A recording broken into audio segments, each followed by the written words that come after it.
룻기 1장 15절부터 18절 말씀 같이 읽겠습니다.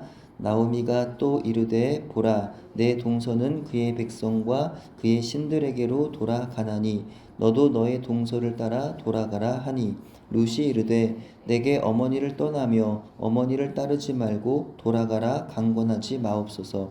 어머니께서 가시는 곳에 나도 가고 어머니께서 머무시는 곳에서 나도 머물겠나이다. 어머니의 백성이 나의 백성이 되고 어머니의 하나님이 나의 하나님이 되시리니 어머니께서 죽으시는 곳에서 나도 죽어 거기 묻힐 것이라. 만일 내가 죽는 일 외에 어머니를 떠나면 여호와께서 내게 벌을 내리시고 더 내리시기를 원하나이다 하는지라. 나오미가 룻이 자기와 함께 가기로 굳게 결심함을 보고 그에게 말하기를 그치니라. 아멘. 사사들이 치리하던 때에 유다 땅에는 흉년이 들었습니다.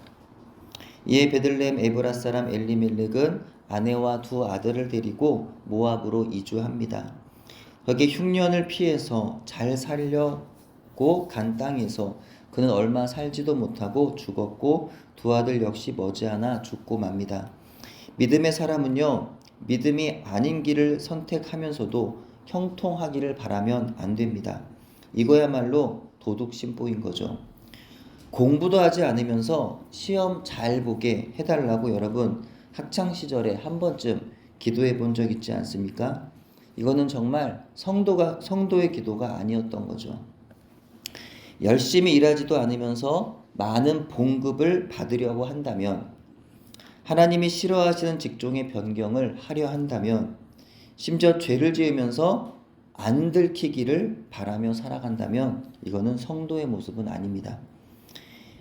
믿음이 아닌 길을 가면서도 하나님이 도우시겠지 생각하면 안 됩니다.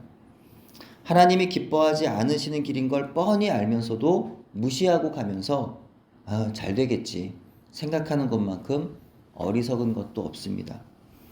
성도가 그렇게 살아간다면 그것은 하나님을 경홀히 여기는 거죠.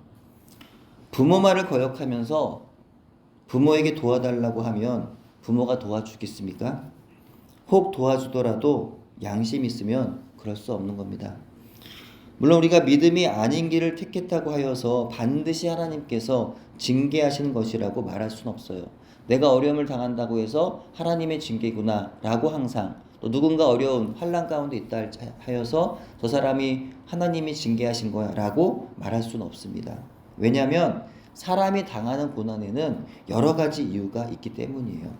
관건은 어떤 이유로 당하는 고난일지라도 믿음의 사람은 고난을 피하는 것이 아니라 고난에 인내함으로 직면할 줄 아는 지혜와 믿음의 용기를 가져야 한다는 겁니다. 고난을 피해서 도망친 엘리멜렉은 그렇게 믿음이 아닌 모습으로 죽었고 두 아들마저 죽었습니다. 하지만 그 가정에 아직 남겨진 이들이 있었어요. 바로 엘리멜렉의 아내 나오미와 그의 두 아들 말론과 기럐의 아내들인 오르바와 룻이었습니다.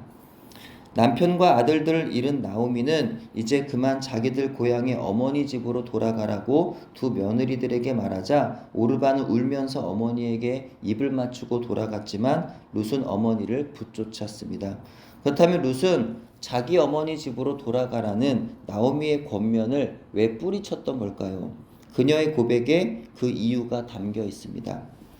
이미 룻은 어머니로부터 들은 하나님에 대한 이야기를 통하여 어머니와 같은 하나님에 대한 믿음이 생겨났던 것으로 보입니다.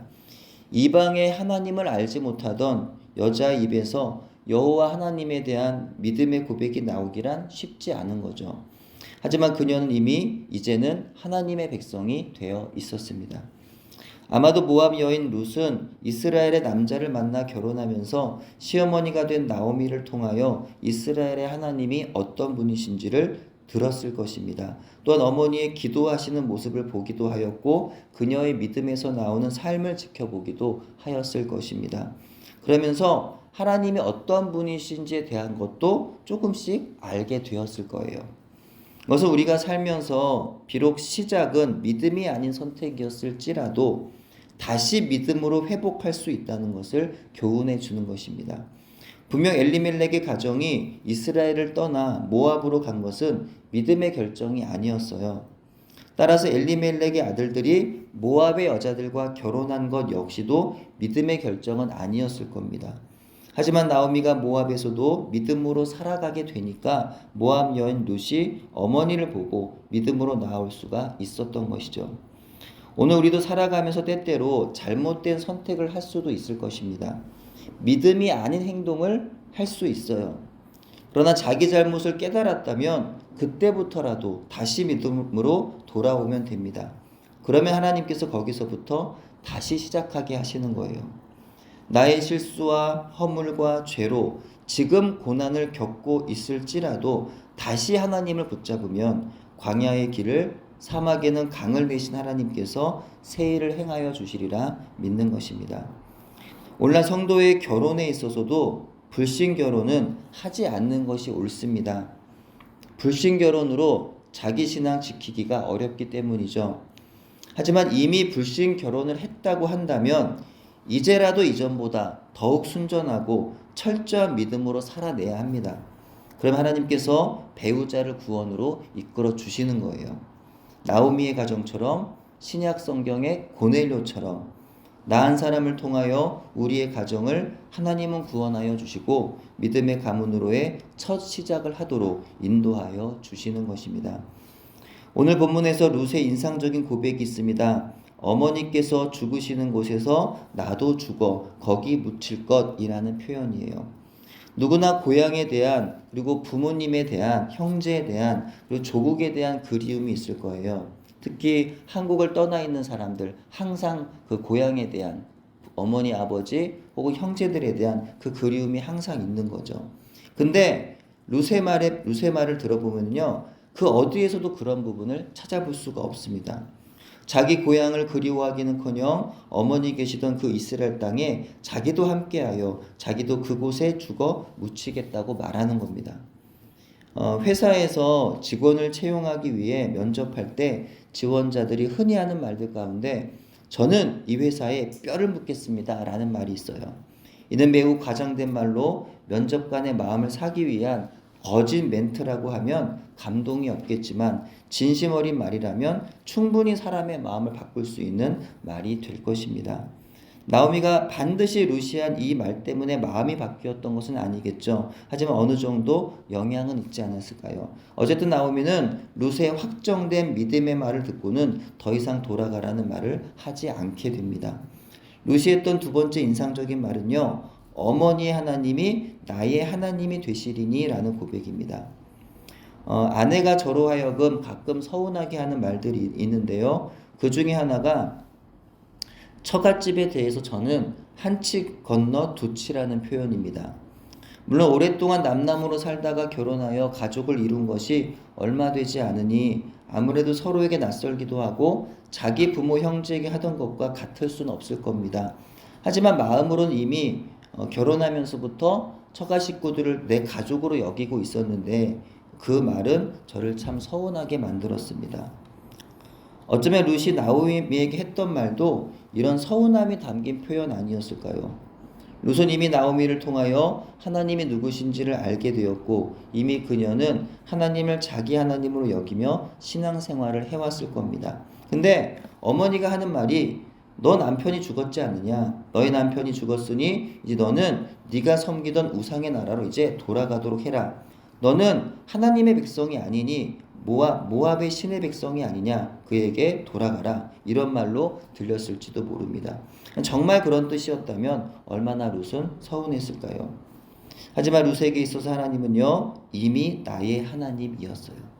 때문에 젊은 과부의 신분으로 늙은 과부인 어머니를 따라 알지 못하는 땅으로 간다는 것이, 특히 이방 민족을 쉽게 받아들이지 않는 이스라엘 땅으로 간다는 것은 상당한 고난을 예상하는 길이었음에도 불구하고 룻은 상관이 없었던 거죠. 왜요? 나의 하나님이 함께 하신 길임을 믿었기 때문입니다. 하나님은 나의 하나님이라고 하는 룻의 이 믿음만 있으면 두려움은 없습니다. 감당하지 못할 일도 없습니다. 아무리 크고 많은 고난이 찾아와도 이겨낼 수 있어요. 눈앞에 뻔히 보이는 삶의 흉년이라고 하는 가시밭길로 걸어 들어가는 형국일지라도 나의 하나님이 함께 하신 길임을 믿는다면 담담히 우리는 그 길을 걸어갈 수가 있는 것입니다. 여러분에게 나의 하나님이라고 하는 믿음이 있으십니까? 여러분이 가는 그 길이 하나님이 함께 하시는 길이라는 믿음이 있으신가요? 또한 여러분에게 있어서 나의 하나님이 나의 함께 하심을 믿고 내가 지금 감당해야만 하는 어려운 일이 있다면 그것은 무엇일까요? 제가 가장 감당하기 어려운 일은 사람들 앞에 서는 겁니다. 참 웃기고 한심스러운 일이죠. 목사인데 사람 앞에 서는 게 저는 늘 어렵습니다. 특히 지방에서 임원을 하는 것이 제게는 참으로 어려운 일입니다. 근데 어쩌겠습니까? 하나님이 부르셨고 세우셨다면 할 수밖에요. 또한 제가 섬겨야 하는 부분이라면 할 수밖에요. 실수도 많고 그래서 힘들고 속상한 일도 참 많지만 그래서 포기하고 싶을 때도 참 많지만 하나님이 하라 하실 때까지는 하나님이 함께 해주실 것만을 믿고 계속 감당하려 합니다.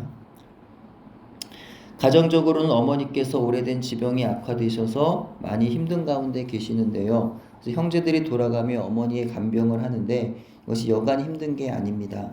환자도 힘들고 간호하는 사람도 힘듭니다. 오늘 새벽기도 마치고도 아내가 저희 누님과 교대하러 가야 하는 상황인데요.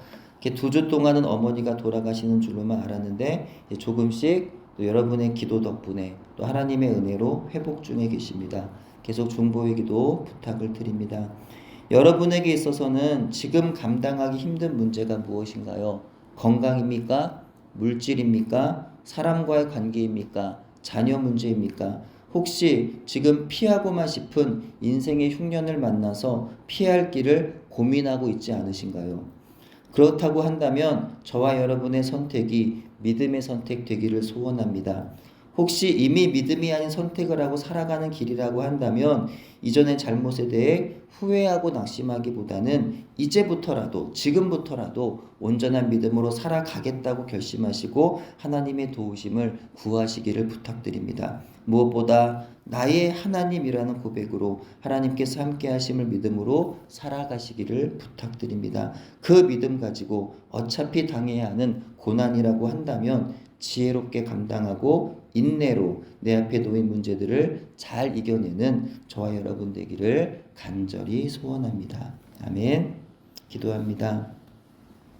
하나님, 인생의 흉년을 만나 끊임없이 반복적으로 거듭 잘못된 선택을 함으로 인하여 하나님으로부터 아주 멀리 가버리는 엘리멜렉과 같은 인생이 있다고 한다면 비록 시작은 인생의 흉년 가운데 잘못된 선택을 함으로 고통을 경험해야 했지만 다시 믿음으로 돌이켜 하나님의 새롭게 하신 은총을 덧입는 나오미와 같은 인생도 있을 것입니다. 하나님, 우리의 인생이 나오미와 같은 인생이 되게 하여 주옵소서. 비록 인생의 여러 가지 고난 앞에서 때때로 하나님이 기뻐하시지 않는 후회스러운 선택을 하였을지라도 다시 회개하고 믿음으로 돌아오는 저희가 되게 하여 주시고 나오미와 같이 저희를 통하여 온 가정이 믿음의 가정이 되도록 복 내려 주시옵소서. 무엇보다 롯의 고백, 하나님이 나의 하나님이 되신다, 하나님이 나의 하나님이 되신다 라고 하는 이 믿음으로 삶의 여러 가지 고난 앞에서도 내게 놓인 어렵고 힘든 일들을 지혜롭고 담대하게 또 인내함으로 잘 감당하게 하여 주옵소서. 예수님의 이름으로 기도드립니다. 아멘.